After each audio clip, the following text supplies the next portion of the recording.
Generally speaking, most people would rather be supportive and socially polite, and they're going to say things like, sounds great, keep me in the loop, look forward to hearing more. They're going to say all kinds of things without having to give you the brutal or blunt feedback that you might actually need.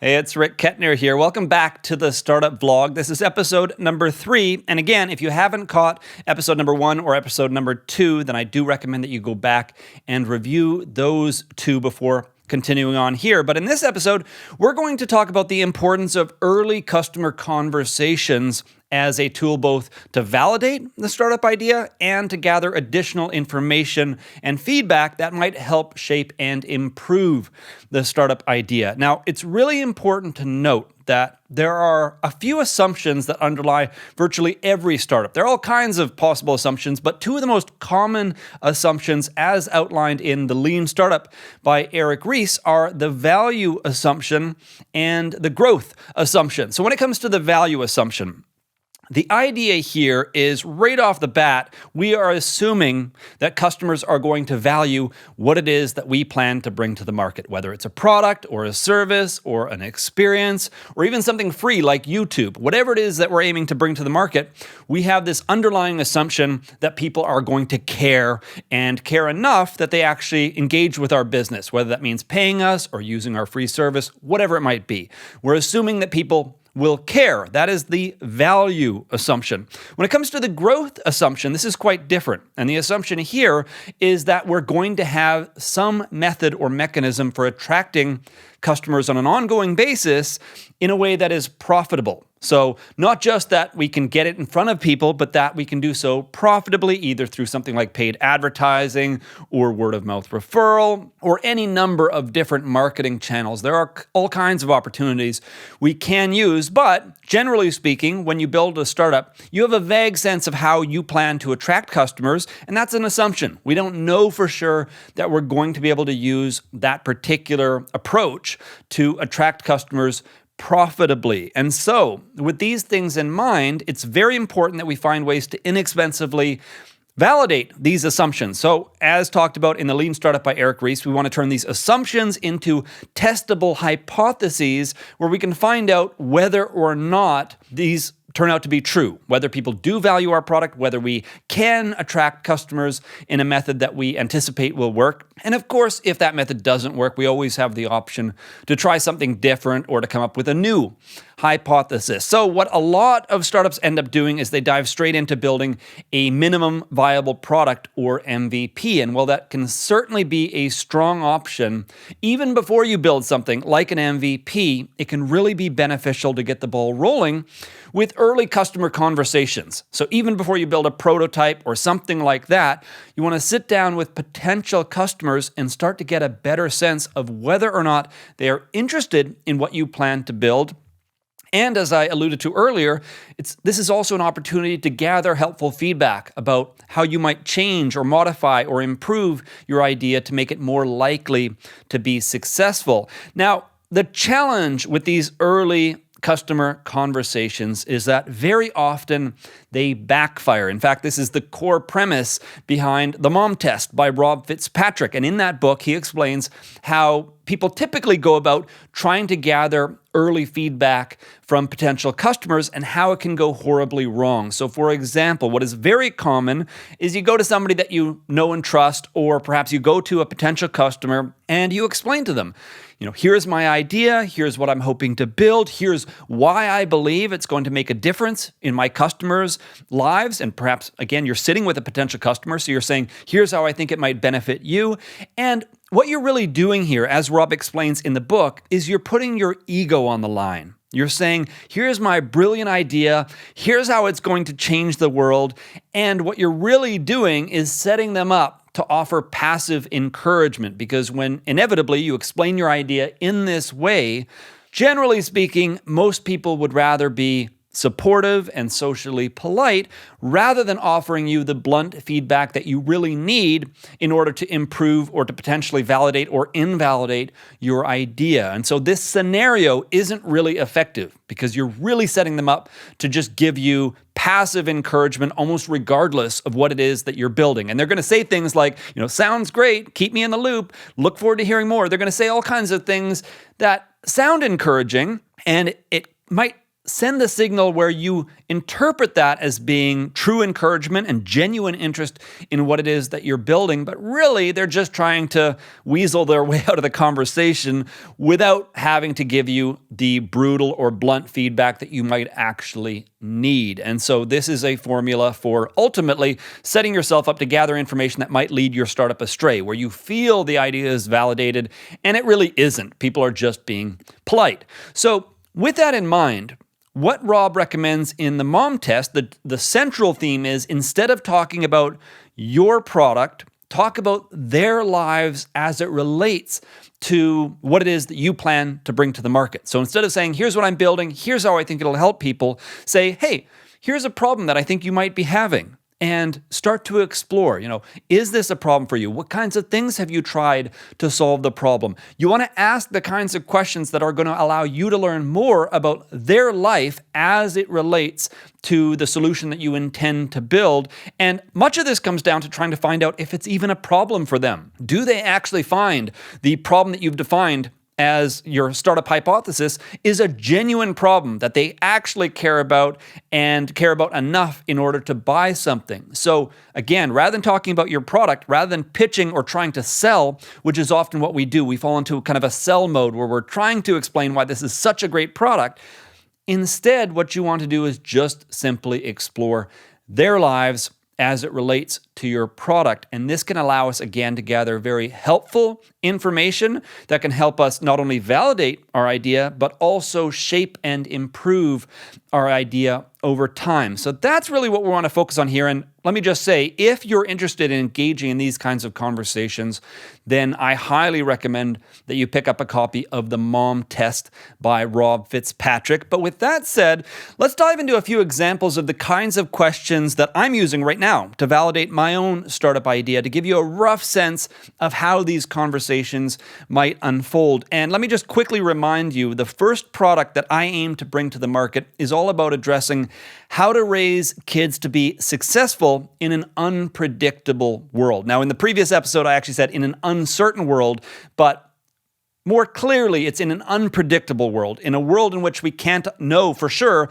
how automation and artificial intelligence and technological change are going to impact the career opportunities and just what it even means to be successful in the future. So with so much change going on today, the idea here is I'm creating a book to help parents raise their kids to be more successful in an unpredictable world. And so that's kind of the context here. But let's quickly dive into a few sample questions. And just keep in mind here, the purpose of these questions is to uncover interesting information. And so rather than seeing this just as a formulaic series of questions, anytime something comes up that was unexpected or is interesting, of course, you're going to naturally dive into that further and not simply just skip on to the next question. You're going to take the opportunity to ask follow-up questions and seek to truly understand why that interesting bit of data came up and what more you might be able to learn about there as it relates to what it is that you hope to build. So with that kind of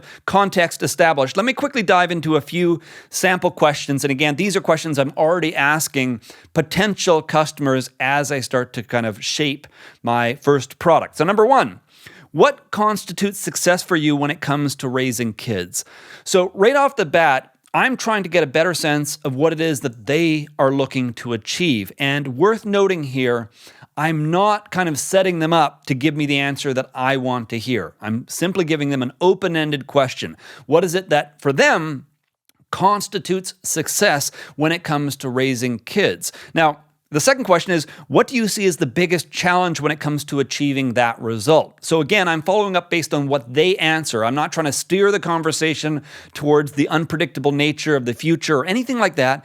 I'm trying to get a better sense of where they are at. So what is it that they think kind of defines success? And then what do they see as the biggest challenge, or where are their greatest fears? That kind of thing. I want to get a better sense for how they view the challenge of raising kids to be successful today. The next question is, have you found interesting resources, advice, or solutions? Now, the core goal with the question here is I'm trying to get a better sense of how they view a potential solution to their problem. Where are they looking for answers? What kinds of things have they turned to in the past? And again, not to belabor the point, but I'm not spoon-feeding them the answer I want to hear. I'm not saying, hey, do you read books on the subject? Because, of course, that might lead someone to say, oh yeah, I read books. Meanwhile, maybe they bought one or two but haven't actually read them.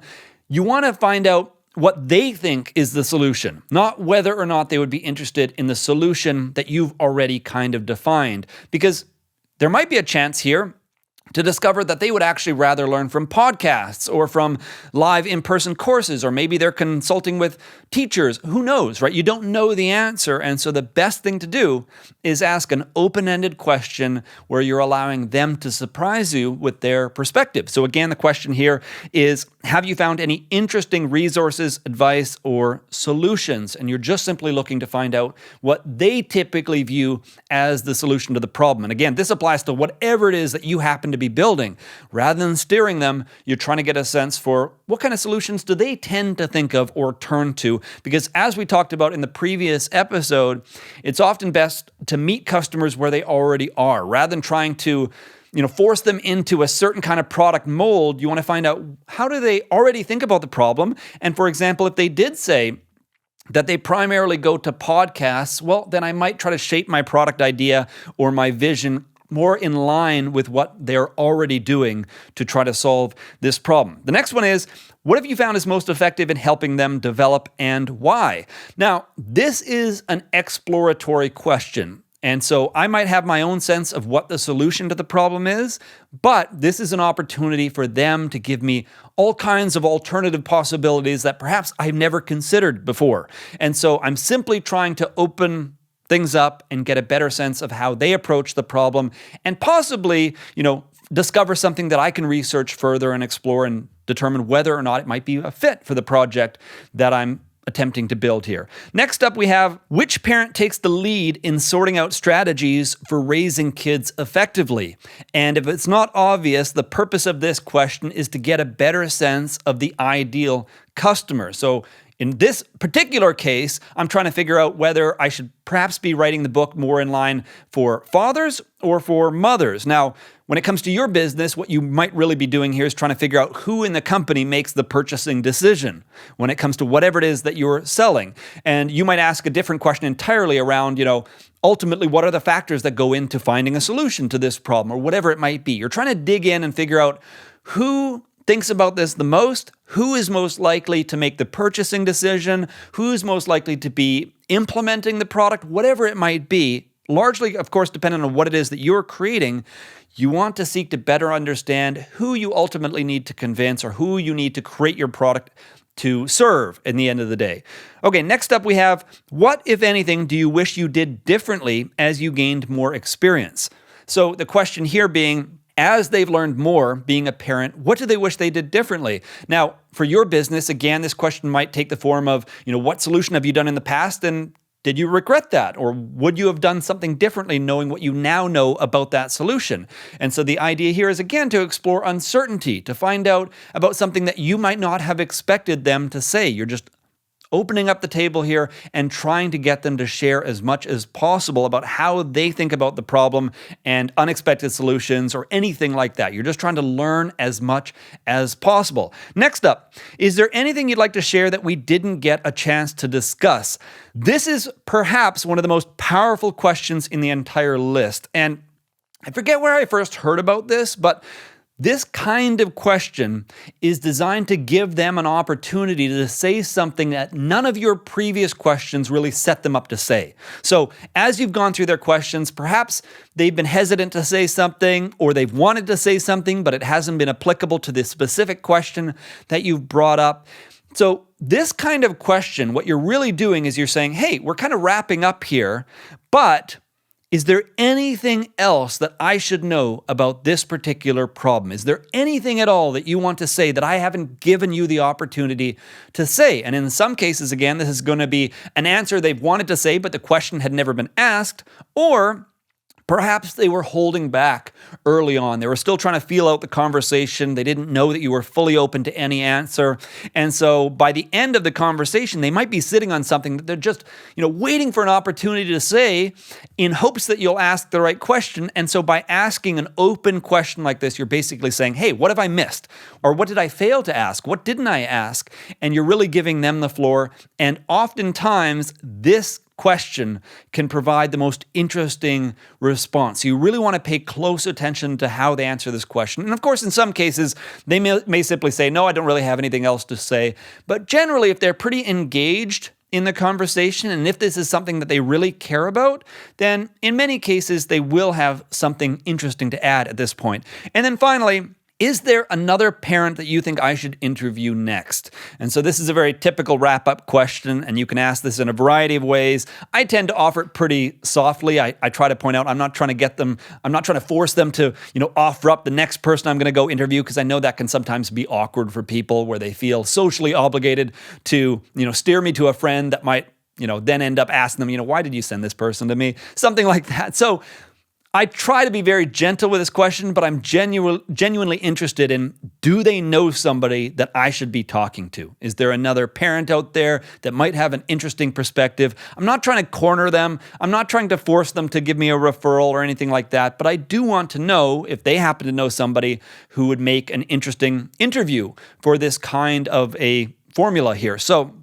just opening up the floor to them at the very end to see if there might be somebody that you can follow up with is a powerful way to A, discover another person to interview, but B, maybe they know somebody that has a very interesting and unusual perspective, and this gives them an opportunity to point you in an interesting direction. So those are just some of the questions I ask, and again, as I mentioned earlier, this is not some formulaic system. And so when you draft your own questions, try to avoid just going question to question to question, unless it's you that's needing to kind of steer the conversation, which is going to happen sometimes. But if they give you an interesting response along the way, then take the opportunity, dive in deeper, seek to understand, and as much as possible, try to avoid spoon-feeding them the answers that you would like to hear. Again, the entire mission here is to get honest and helpful feedback, not simply to validate your idea or to find out that you're on the right path. You want to find out what you don't know. And if there's interesting information out there, the only way to discover it is to leave the table open for them to say whatever it is that they want to say. So very important point there. Now, again, if you're genuinely interested in engaging in these kinds of early customer conversations, then even more than the advice and the ideas that we've covered in this episode, I most recommend that you pick up a copy of The Mom Test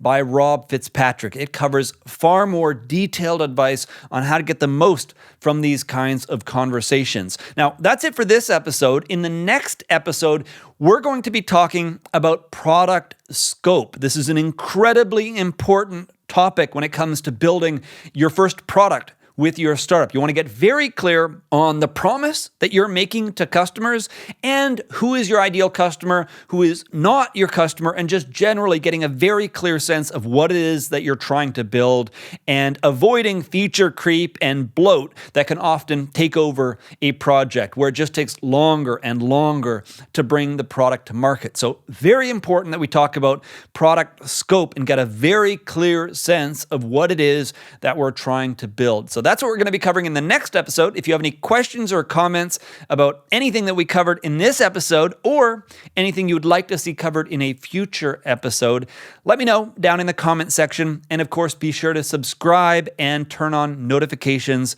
so you don't miss out on future episodes. But Thank you for tuning in, and I look forward to connecting with you again in the next one.